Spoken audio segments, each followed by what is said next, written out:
Miss चांदनी हमारी तरफ ही आ रही है। यहाँ खाना ठूसने से अच्छा कि मेरे साथ उनसे माफी मांग लो। अरे बीवी, क्या प्रॉब्लम है? मैं उनको चांदनी मासी बुलाता हूँ। अभी देखना वो खुद यहाँ पे आएंगी, तुम्हें खुद पता चल जाएगा। Okay miss Chandni ji, I am so sorry, मेरा पति थोड़ा मुंह फट है, कुछ भी बोलता है। इसकी गलती की जिम्मेदारी मैं लेती हूँ, प्लीज माफ कर दीजिएगा। मानव बेटा, कैसे हो तुम?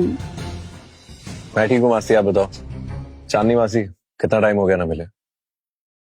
आप मिलिए मेरी वाइफ से, मायरा राठौर। नमस्ते। बिल्कुल परियों जैसी है मेरी बहू। ये तो आपका बड़प्पन है चांदनी जी। चांदनी मासी बुलाओ बेटा, मानव भी मुझे यही बुलाता है। चांदनी आंटी, मेरी चॉकलेट क्या है? अरे मेरा बच्चा कितना बड़ा हो गया। रुको,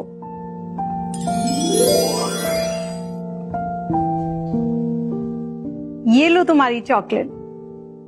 चांदनी मैम, आपका बहुत बहुत शुक्रिया कि आपने मायरा का इतना ध्यान रखा।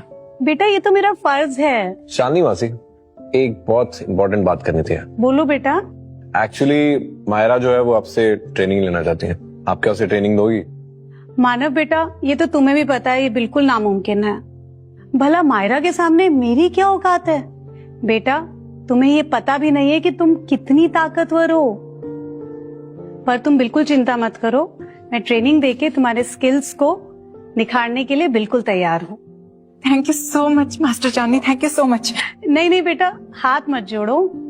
मायरा और मानव बिल्कुल सही कह रहे थे, मिस चांदनी इतनी भी बुरी नहीं है। चांदनी मासी, अब आप यहाँ पे आई गई हैं तो अपनी आयरन हैंड टेक्निक से सुपारी को तोड़ के दिखाइए ना। ये क्या कर रहे हो मानो? मिस चांदनी ये सब कैसे करेंगी?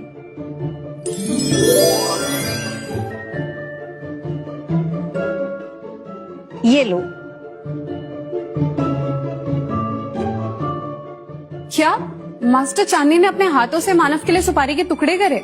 अगर ये बात बाहर फैल गई ना तो एमएमए फाइटर्स में तो अफरा तफरी मच जाएगी। Master Chandni, I am so sorry मैं आपको डिस्टर्ब कर रही हूँ, लेकिन एक आप ही हैं जो मानव को इतना अच्छे से जानते हैं। कम से कम आप ही बता दीजिए कि मानव कौन है और उसकी असलियत क्या है। बेटा मानव ने तुम्हें कुछ नहीं बताया? देखो बेटा, अगर मानव ने तुम्हें कुछ नहीं बताया तो बेहतर होगा कि मैं भी तुम्हें कुछ ना ही बताऊं।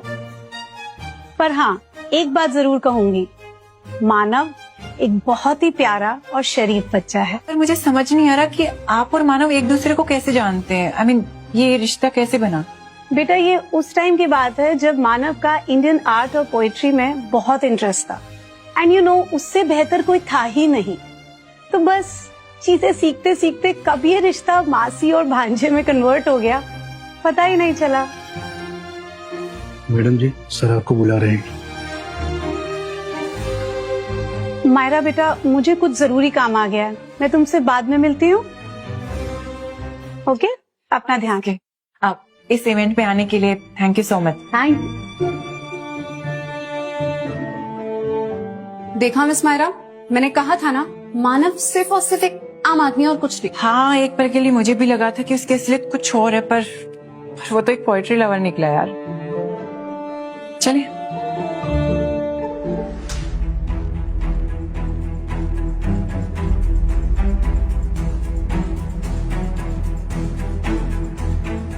क्या कहा?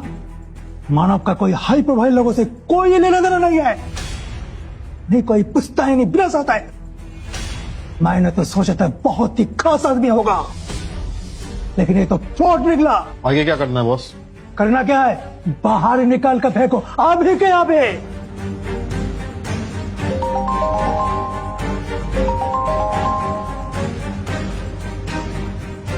जय हिंद सर, मैं आपका ही ऑर्डर का इंतजार कर रहा था। मेहुल वॉरियर काउंसिल के हेड इवेंट में पहुंच चुके हैं। क्या मास्टर इवेंट में आ चुके हैं? क्या आप बता सकते हैं वो कहाँ पर है, ताकि मैं उनसे रिसीव कर सकूं? उसकी फिक्र तुम मत करो, वो खुद ही हॉल में आ जाएंगे। बस तुम इस बात का ख्याल रखना कि इवेंट में कोई भी गड़बड़ ना हो। अगर मास्टर का मूड जरा सा भी खराब हुआ तो उसकी जिम्मेदार तुम होगे। जय हिंद सर। जय हिंद। सर मैं अभी उस फ्रॉड को निकाल के आता हूँ। नहीं नहीं, रुक जाओ। अगर उन्होंने मुझे किसी पर जुल्म करते हुए देख लिया तो मेरी कभी शक्ल तक नहीं देखेंगे। इस पॉकेट से ना बात में निपटेंगे। तुम्हें जाओ और देखो इवेंट में कोई भी अड़चन नहीं होना चाहिए। ठीक है सर, मैं अभी के अभी इंतजाम करता हूँ। मिस मायरा, अभी अभी पता चला है कि वॉरियर काउंसिल के हेड आ चुके हैं। वो अभी यहाँ पे इस हॉल में है।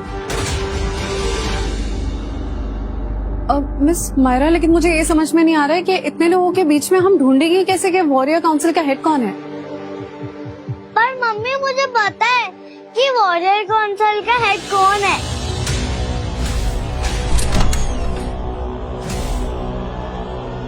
मिस मायरा, ये तो देव आ रहा है, वो भी तन्मय दीवान के साथ। दादू, आप आई मस्ट से आप बहुत सही टाइम पर आए हैं। देव, देखो ना इस पार्टी में किसको बुलाया है, मायरा राठौड़ और उसके इस लूजर हस्बैंड को।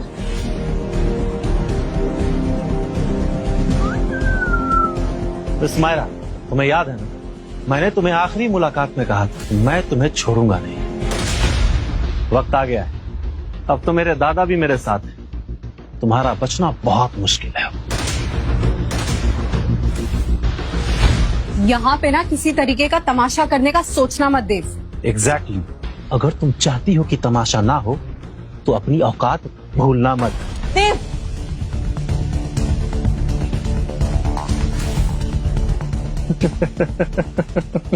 दादू, आपने सुना? लोग आपके बारे में बात कर रहे हैं। दादू, कहीं आप ही वॉरियर काउंसिल के हेड तो नहीं है? मैं वॉरियर काउंसिल हेड तो नहीं हूँ, पर अगर मैंने अभी ना बोला तो सबके सामने मेरी बेइज्जती हो जाएगी। मैं अपना नाम खराब होने नहीं दे सकता। हाँ, पोजीशन चाहे कुछ भी हो, मैं दिल से सबकी तरह एक फाइटर ही हूँ और हमेशा रहूंगा। दादू, आप सच में मास्टर है? दादू, आपने इतनी बड़ी बात हमसे छुपा के रखी, अब कमाल होता। सुना तुम लोगों ने, मेरे दादू हैं वॉरियर काउंसिल के हेड। यकीन नहीं हो रहा, ये बेवकूफ लोग हमारे देश के टॉप फाइटर्स हैं। कितनी आसानी से मेरी कई बात मान गए। क्या तन्मय दीवान वॉरियर काउंसिल का हेड है? यानी उस रात जिसने मेरी जान बचाई वो ये सन की तन्मय दीवान था। मिस मायरा, अभी इन सब बातों पे ध्यान मत दीजिए। सबसे बड़ी बात यह है कि ये आदमी वॉरियर काउंसिल का हेड है। क्यों मायरा, अब अपनी औकात समझ आई? मेरे दादू वॉरियर काउंसिल के हेड है, मास्टर है। अब सरताज फैमिली हो या राठौड़ फैमिली हो, मेरे दादू सबको मिनटों में खत्म कर सकते हैं। अब जब मेरे दादू ही वॉरियर काउंसिल के हेड है तो मैं जो चाहूं कर सकता हूं, कोई मुझे रोक नहीं सकता है।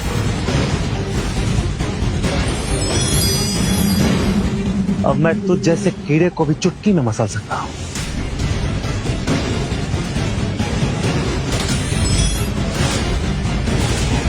दादू, आपने मुझे रोका क्यों? रूल्स सबके लिए होता है देव।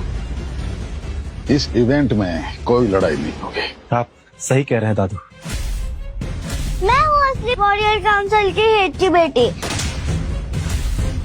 आप झूठ क्यों बोल रहे हैं? आप तो मेरे पापा नहीं है ना। अपने बाप के साथ मेरा नाम कंपेयर मत करना। अरे उस जैसे निकम्मे का नाम मेरे नाम के साथ आना मेरी इज्जत के खिलाफ है। कितना झूठ बोलोगे आप? कम से कम अपनी उम्र का तो लिहाज कर लेते तन्मय दादू। चलिए एक काम कीजिए, सबके सामने वादा कीजिए, अगर आप काउंसिल के हेड ना निकले तो सारी जायदाद आप डोनेट कर देंगे। मैं कमीने, दादू की बेइज्जती करने की हिम्मत कैसे हुई तेरी? साले जहां खड़ा है ना वहीं गाड़ दूंगा तुझे। तुम्हारी इतनी हिम्मत?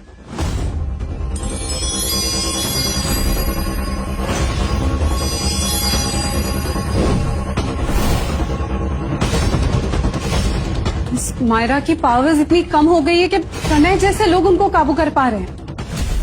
ये सब तुम्हारी वजह से हो रहा है। अगर मिस मायरा को कुछ भी हुआ ना, मैं तुम्हें जान से मार दूंगी।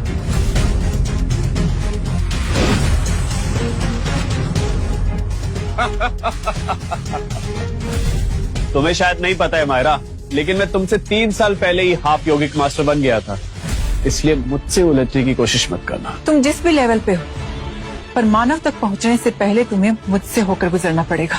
जीजा जी, आप इस कमीनी को इतनी आसान मौत देंगे? नहीं नहीं नहीं नहीं नहीं, इसको तो ऐसी सजा मिलनी चाहिए कि दुनिया याद रखे, ताकि इस मानव को मैं दिखा सकूं कि इसकी बीवी के साथ मैं क्या क्या कर सकता हूं। मुझे पता है कि तुम इन लोगों को तड़पाना चाहते हो, लेकिन उससे पहले मैं इन दोनों की हड्डी पसली एक करूंगा, इन दोनों को मारूंगा, फिर तुम इसके साथ जो मर्जी कर लेना। जीजा जी, आप दुनिया के बेस्ट जीजा जी हो।